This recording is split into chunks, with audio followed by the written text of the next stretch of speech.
Už ste si natáčali vlasy s pomocou mikrovlnky? Ani ja nie, ale toto na mňa vybehlo na TikToku a chcela som to vyskúšať. Tak uvidíme, že čo som si to vlastne kúpila za nejakých 40 libier. Takže podľa návodu je toto nejaký heat protector a vo vnútri máme takúto gelovú vecičku. Mám to dať do mikrovlnky na 20 až 30 sekúnd, tak poďte so mnou.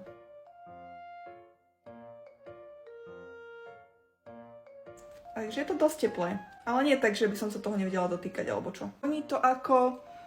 Neviem, pripomína mi to nejaké barbiny, keď som mi bola kedy žehlila vlasy alebo niečo také. Čo sa týka mojich vlasov ľudia, tak boli natočené 2 dní dozadu, ale už sú takmer celé vyrovnané. Tá metóda je rovnaká ako napríklad keď si natáčate vlasy na župan, len jediná výhoda má byť v tom, že nemusíte čakať cez noc, ale stačí to mať na sebe nejakých 40 až 90 minút, takže v tom je čaro tohto a minimálne marketing, no takže uvidíme. Takže jednu stranu by sme už aj mali. Medzičasom to troška vychladlo, ale iba tak, že je to veľmi príjemné na dotyk. Už ma to ani nejako extrémne nepáli, takže uvidíme, či bude táto strana iná ako táto. Ok, poďme to zaskrančovať. Fajn, takže ja sa idem namalovať, nechám to tam zatiaľ, kým sa budem malovať a uvidíme, že čo to spraví. Bože, prosím, nech to vyzerá dobre. Vyzerá to, že sa niečo stalo. Niečo pekné. OK.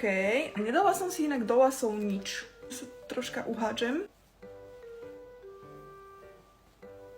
Akože, vyzerá to super. Asi také poučenie, že treba pracovať rýchlo, lebo vidíte, že táto strana je ako keby viac natočená ako táto druhá. Taký detail. Takže táto vec za mňa veľmi pozitívne prekvapila a odporúčam. 10 z 10.